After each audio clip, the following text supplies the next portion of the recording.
sister's a therapist and I tell jokes. We both want to help all kinds of folks.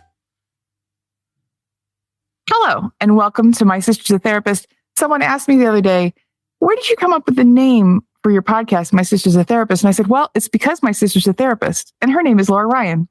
Yes, Laura Ryan, licensed marriage and family therapist, and Virginia's sister. Welcome.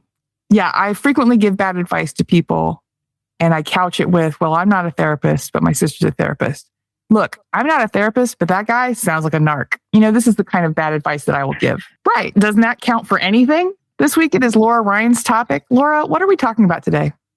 This week we are circling to a book that I read these many years ago, and it came out in 2002. It's called They F You Up, How to Survive Family Life by Oliver James. And I remember I was living in the UK at the time, and I was at Waterstones, and they had it, I think, for half off. I wasn't a therapist or anywhere close. And I took this moment, read this book, and I read it like it was a real page turner. I could really relate to it a lot. And I think it has actually informed my professional choices. But the reason we're doing it this week is because I'm watching The Crown, and we've gotten into a lot of Charles and Diana stuff. And he specifically references Charles's upbringing. So we're going to just kind of bring that in. It's super interesting. Like, even rereading it, I've really enjoyed it. I remember the person you were partnered with at the time really loved this concept that your mom and dad F you up. It's a true concept, but I remember that being a big part of his rhetoric at the time. Well, I mean, it's not incorrect. Oliver James I did find a lot of people really don't enjoy this man's theories. He removes any genetic component to mental illness, and he says it's 100% on the shoulders of your upbringing and family. My understanding of the genetic component is not that you have this in your genetics, so you will have this thing, but you have a propensity. You have, in the right situation or the wrong situation, rather, you have a propensity to develop this thing or that thing. Right. So it's like you start with the bullets, which is your genetic predispositions. You have the gun, which is your family of origin and upbringing. And then when you shoot the gun, that's when we start landing into all these fun experiences of being a person. But Oliver James has a lot of issues with his parents. He is a psychologist, so he does have credentials, but he's also kind of like, I looked around, he was on, again, I didn't live in England for a super long time. I didn't really see in the zeitgeist, but apparently he did a lot of little documentary films and other stuff too. But in the book, in the foreword, he dedicates it to my mom and dad, the principal cause of this book. And they're like, oh, Oliver, thank you so much. This is so wonderful. We're going to award you with the Petty Committee Award of the Year. So this is the title, They F You Up. On the title of the book, it's actually F***. So I'm going to say it's fart. They F you up. So there's a poem the title is based on by Philip Larkin, and I'm going to read it to you. This be the verse. They F you up, your mom and dad. They may not mean to, but they do. They fill you with the faults they had and add some extra just for you. But they were effed up in their turn by fools in old style hats and coats who half the time were soppy stern and half at one another's throats. Man hands on misery to man. It deepens like a coastal shelf. Get out as early as you can and don't have any kids yourself. So yeah, tell me what's your reaction to that poem. I mean, it's funny. I like it. But, I think it's a known truth, right? Philip was writing in the 50s, but I think that, and then that might have been like a stunning revelation at that time. But I think that it's commonly understood that your parents have, despite trying their best, or maybe not trying their best, they have left you with a legacy that is their BS, and then you pass that on to your kids. And we've seen it in our own family. Things that we disliked about our dad, we see in our generation. Things that we disliked about our mom, you see in yourself. Yes, I think, you said they're not trying their best, but I really do think that everyone is trying their best. The problem is that their best is not very good a lot of the time. Yeah, I mean, if I were trying my best, let's say you said, hey, I want you to become a harpist. And he just threw the harp at me and also made sure I didn't sleep for 2 years. I'm probably not going to be the greatest at that because I don't have the skills necessary to play the harp well. And I haven't slept in 2 years.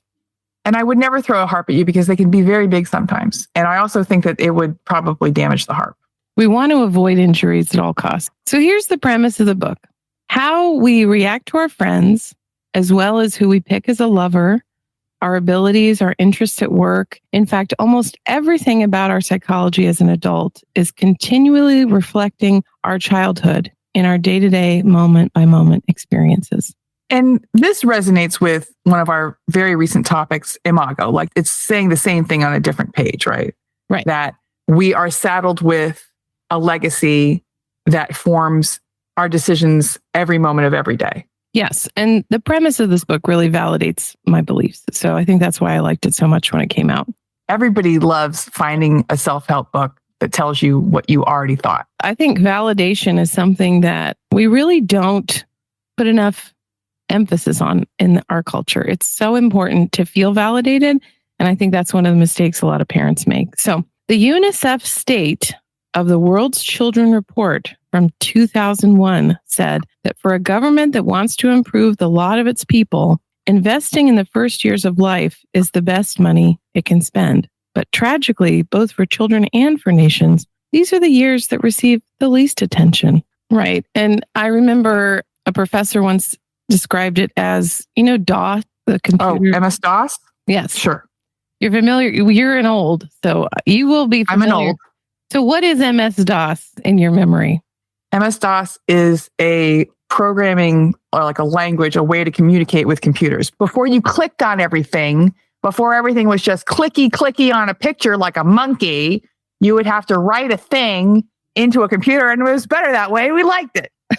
It was really hard and we liked it better. But MS-DOS, if you look at the latest laptop or, even probably your smartphone, MS-DOS is still running all the programs. It's an operating system that's super old, but everything is based on it. And so basically what this mentor said was MS-DOS is running all the programs. We can't access it. We can't connect to it, but it's there all the time. And that is what the birth through 5-year-old experiences are. And because we have mentioned MS-DOS, we will probably get a well actually letter, and just know that we're doing our best. I did a podcast recently that's slightly more popular than ours because it's been going for over a decade and is incredibly great. The Dork Forest with Jackie Cation. Shout out to Dork Forest. Dork Forest, what's up? It's a great podcast where Jackie just has people over to talk about what they're fascinated with. And I said in the podcast, I believe what I said was, The Hitchhiker's Guide to the Galaxy is commonly thought of as the first sci-fi comedy. And she forwarded me, just for my own amusement, a multi-page email from a man who was like, there were 2 stories that were kind of funny before this. I'm like, I didn't even say definitively. I just said, people say this. Which people? Do they know anything? Are they women? Bless our little cotton socks. So yes. So what you're saying is, even though you may not remember what happened when you were 2, it's in your programming. Your body remembers it. It shapes your reality. Yes. The Body Keeps the Score is a very hard to read book about this topic. But yeah, everything that we do, all of our lived experiences are shaped through these pre-verbal memories. Yeah. Even though I can't see it or remember it, it is going to affect the way that I experience everything in life. So on that topic, let's get into Charles. I guess we're going to call him King Charles now. I guess his mom died finally. Finally, his mom died, and he's gotten to do the thing he always wanted to do, to wear a heavy coat and hat and stand around places for long periods of time. Yes. And I've never been a huge fan of Charles or the way he handled his marriage or any of those things. As I'm watching The Crown, you can really see, he has no respect for Diana. He thinks Diana is soft. He kind of mocks her emotionality. And to be fair, honestly, I think if I were her therapist and I had some time with her, I think she probably is borderline. She's just a raw wire, but she's very good at connecting, right? And I think that, when as I was watching the show, they make Elizabeth seem a little bit softer than I think she actually was. Like she seems more like Make her a little more empathetic for TV. Well, let's make her seem like a person, right? Okay, so I'm going to just kind of read some things from the book. So Charles told his biographer that his father was, quote, unable or unwilling to proffer affection and appreciation, and the Queen bowed to all Philip's demands in regards to Charles's care and education. He regarded his son as oversensitive, in need of toughening up before he could face the harsh realities of life. So he sent him to Cheam, the strict preparatory boarding school that he had attended, and subsequently to Gordonstown, his harsh public school. So what do you make of that? Well, yeah, in this, I see the model for all British men, right?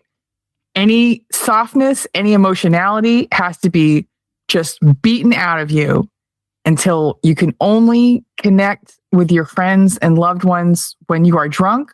And then they just live the rest of their lives that way. And I mean, I'm not saying that American men don't do it, but it seems to be a real prominent feature in England. Well, and I was also thinking, how did Oliver James make a career as a psychotherapist in England? How did he have any clients? Those people don't go to the therapy.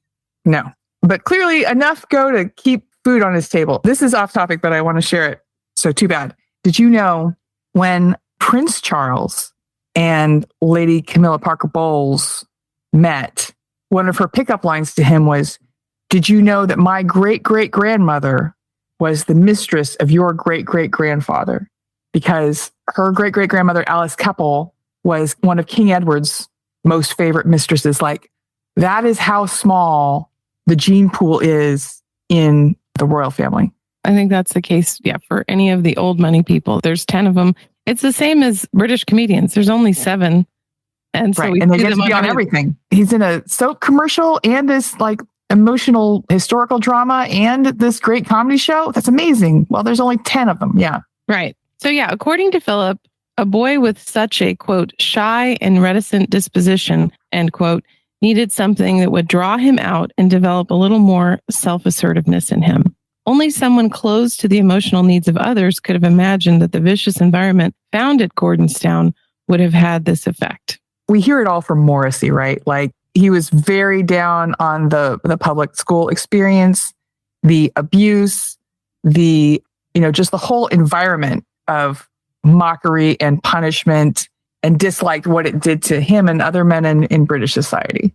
Right. I mean, he had a whole song called Headmaster's Ritual, which outlined it. So, yeah, I think about Diana, and I think in Imago, which we talk about in another episode, the idea is that we choose our partner based on our parents or our primary caregivers. But in this case, because Charles didn't see his mother basically at all, very little, for the first 5 years of his life, most of his attachment was to his nanny. And his mother and father had the wherewithal to fire her, not satisfied with the indulgences he was experiencing.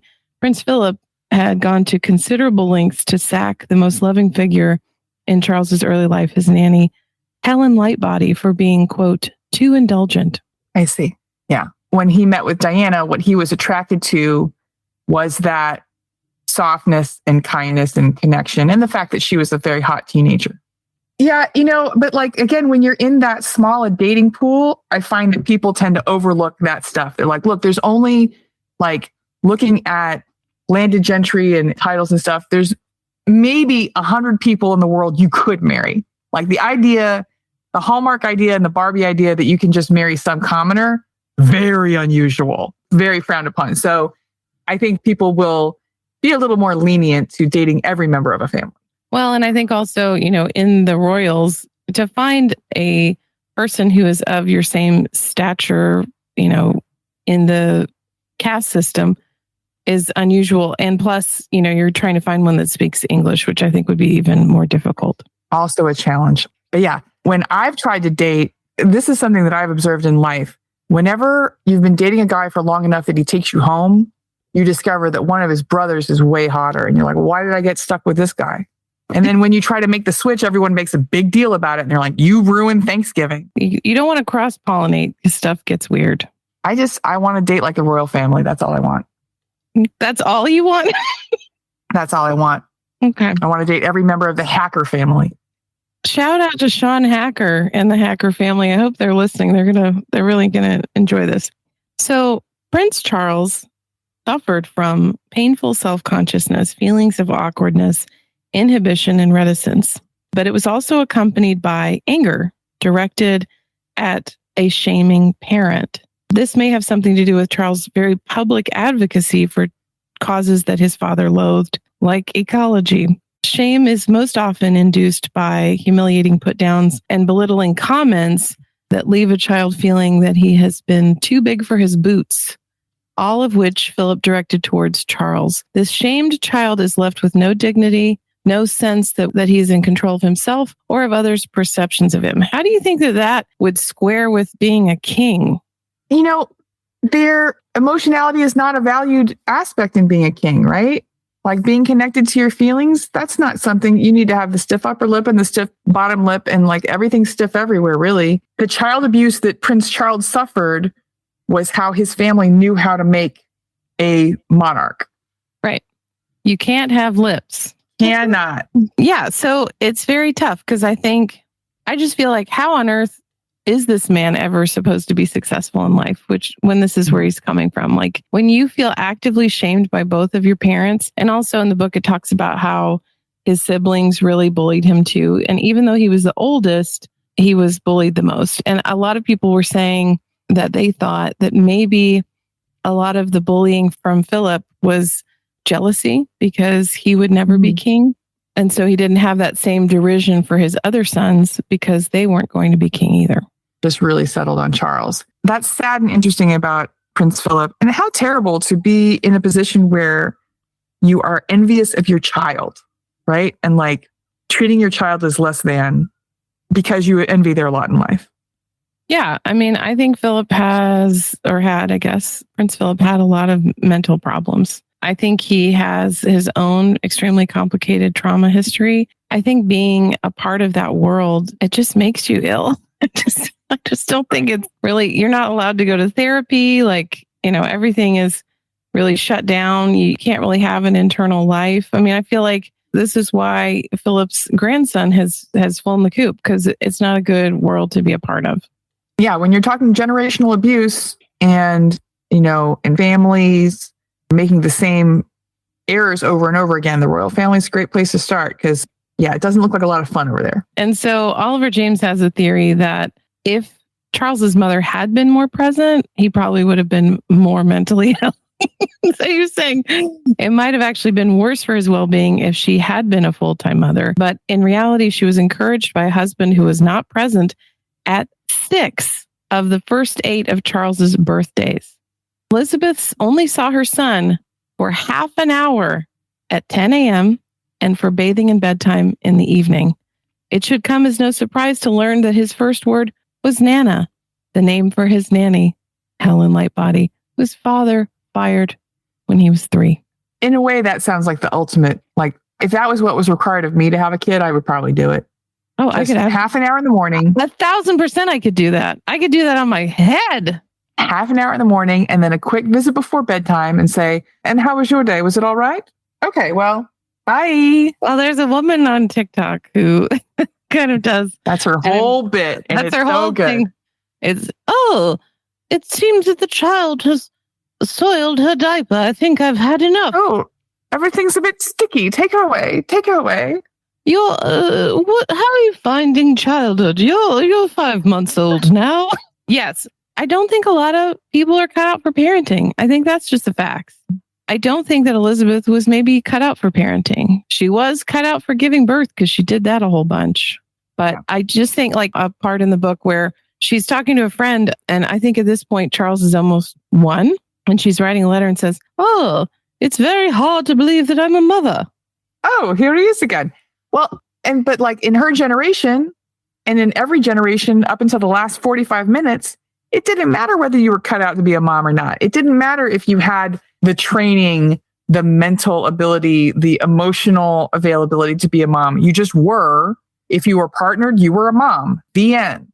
Right. And I think a lot of Gen Zers are like, what's wrong with boomers? Well, this is what's wrong with boomers. Like, Right. there's no manuscript. There's no guidance. It's just like, hey, you're supposed to have a baby, silent generation. So just have some babies. And then they get to an age where they're like, well, now's the time where you have babies.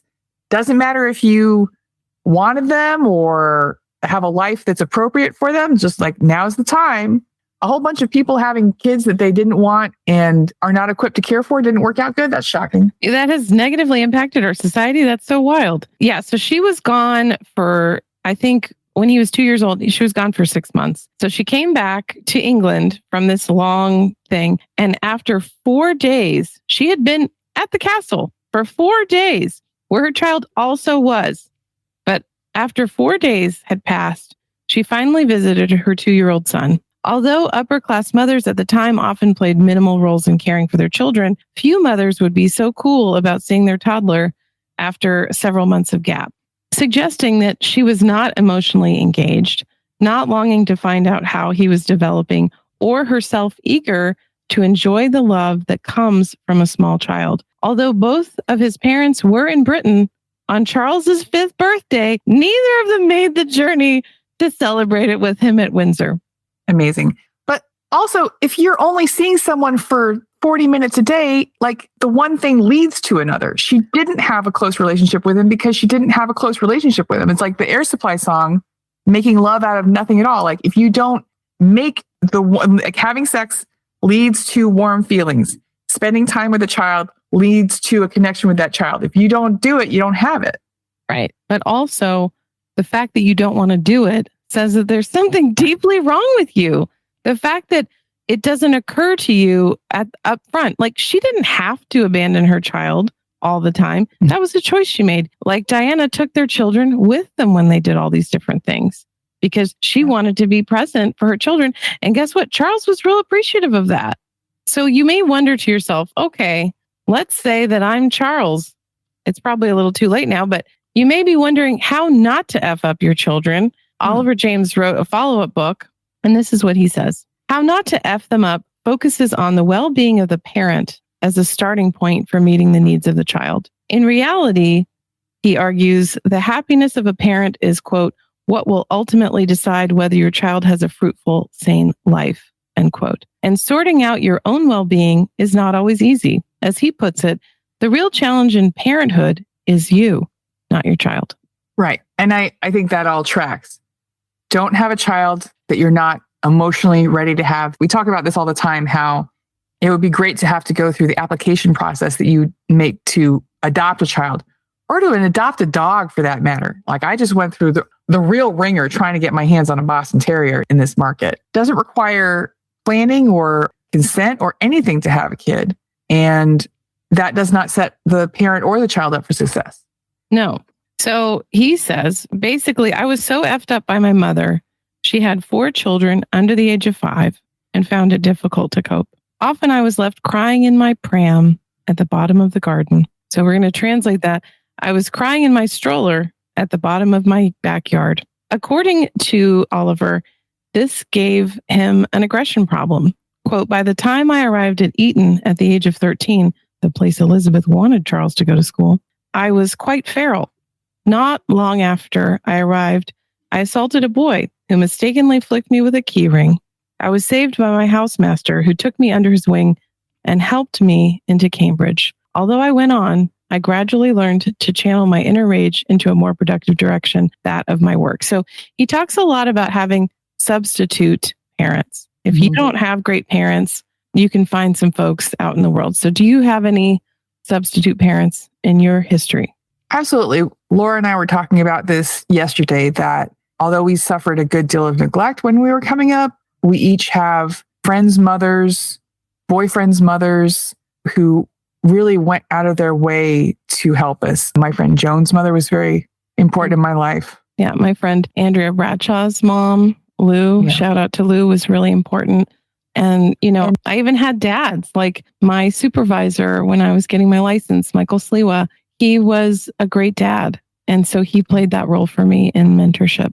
And we were talking about the challenge of being the parent who sees that a kid is not getting enough and like the amount of love that it takes to just jump in and not criticize your folks or like anything. Like nothing was ever said. It was just like, okay, you know, you need a place to stay. You need a ride to a thing. You need to have dinner with a family. Let's do that. And bless the people who can do that kind of outreach. Well, and who have the wherewithal to kind of see. Because I remember I wrote Carolyn Wingo before she passed. So yeah, I wrote her a letter a few years ago and just said, hey, I really appreciate everything you did for me. And her notes were that she was really grateful that I, had gratitude for her, but also a lot of problems at home. And I was trying to be kind of a safe landing space for you. So yeah, I think Charles would not be half decent if he hadn't had the nanny. I don't think that you and I would be functioning if we hadn't had some other folks kind of step in and help us out. I mean, I noticed that also. I remember at Emily's wedding, we had kind of a brunch with all of her surrogate parents. It was really nice. All of her friends' moms had helped out and kind of stepped up where my parents had dropped the ball. So final thoughts. What are your takeaways from They F You Up by Oliver James, How to Survive Family Life? So I've long felt, obviously, I got out of high school, I got into college, angry at my parents. And like telling terrible stories and trying to engage people on how bad they were. And there does come a point where you need to figure out how to resolve that. Like it's kind of cute when you're 20. It's not cute when you're 45, right? Right. Which is not to say that they haven't effed you up. They have. What I appreciate about the book is the message of the path forward. And in a few words, what is Oliver's advice for growing up effed up in an effed up family? Oliver James basically says, as a child growing up from this environment, I think go to therapy, acknowledge what's happened to you and try to process it. I mean, that's what I tell my clients, because I wish when I can get access to time travel as a therapeutic tool, it's going to be fantastic. But until we have that, I help people with EMDR, eye movement desensitization and reprocessing. I mean, I remember a client in the past who was, in their 70s, and we're reprocessing this trauma that happened on the baseball field when they were 5. It's all locked in. That's what's so scary about it. When you've had a lot of stuff happen to you, you don't ever forget it. Your body keeps the score. You remember everything. So I think until you've done some kind of somatic reprocessing or trauma therapy, it is going to be with you. So yeah. So what are your takeaways? To this day, we keep trying to separate the mind and the body and saying, well, this is a mind problem. This is a body problem. It's all a system. What are your final thoughts? My final thoughts, it was really interesting to kind of return back to this book after so many years and think about how much I've changed since I read it. Right. Because I think I've evolved a lot. It's been, 20 years or something. You've had a tremendous amount of therapy, training. Of course, it's fun to go back and see the seed. Like, this is what put me on this path, kind of. Yeah, it's fun. And also to see how many objections I have to the things he's saying, with the new knowledge and lens, that I have of 20 years. But if you're going to write a hit pop psychology book, you got to have hot takes. You can't not have them. You have to have hot takes and you have to overly simplify everything, right? So he has this little quiz in the book and it's here's in 5 easy steps, find out what your, emotional problems are about and you can solve them by, following 3 steps to being mentally well. And the truth is EMDR, it has scientific backing. The people at EMDRIA have really worked hard to reinforce why these things work, but I don't have a scientific mind. But my experience when I'm working with a client is that, and also as the patient, I've done EMDR professionally too, as the client. And what it feels like for me is I'll take an experience that's extremely painful that I can't think about or talk about without sobbing. You just really get into it. And people get really annoyed with me because I make them, reprocess this thing over and over again for weeks and weeks. Yeah, stuff that they do not want to think about. Yeah. And it's also boring after a while because you're like, well, I'm not at 10 anymore, but I'm like, yeah, but you're still 5. So we have to get it to a 0. We have to get your disturbance level to a 0 for us to move on. And that's going to take time. So the way I explain it to clients is it's like you've had a heart attack and now we have to go in and scrape all of your arteries and get all the plaque out because we can't leave any because we don't want you to have a heart attack. We have to cleanse and detoxify the whole area so that you stop having these problems. A few things in my life have changed since reading this book. Well, a lot of things in my life have changed. I was married and divorced. I've had a child and I've become a therapist. And so my lens is very different reading the book as an adult who has a kid. Because what I've realized being a parent is a lot harder than I thought it was going to be. And it's very easy when you're looking at your life through the lens of a child to say, well, why couldn't they do that? And why couldn't they do that? And I realized to myself that, as the parent, I am not doing great. I'm doing okay. Hopefully sometimes above average. But, every day I have to pee. I'm hungry. I'm tired. I haven't slept. I'm stressed. I have other, maybe I don't have any money. Like there's a lot of things happening and it's not just about the kid. And I think that when you're a kid, you think everything is just about you. And like we've said it before, like your relationship with your son, if this was a romantic relationship, you would have been gone years ago. Oh, yes. Because it's wildly abusive. He breaks all your stuff. Everything is about him. He makes fun of you. He doesn't like your singing. Like, ridiculous. He openly mocks me. He's vicious. He does not have any respect for my property. He expects me to pay for everything. He will not contribute at all. He never pops his wallet out. Ever. Never. But yeah, it's much tougher than it looks. And I invite anyone who thinks that they can do better than their parents to go ahead and try. Come on down. Well, and like, I know that I would be the perfect parent because I've never had a child and have no intention of having one.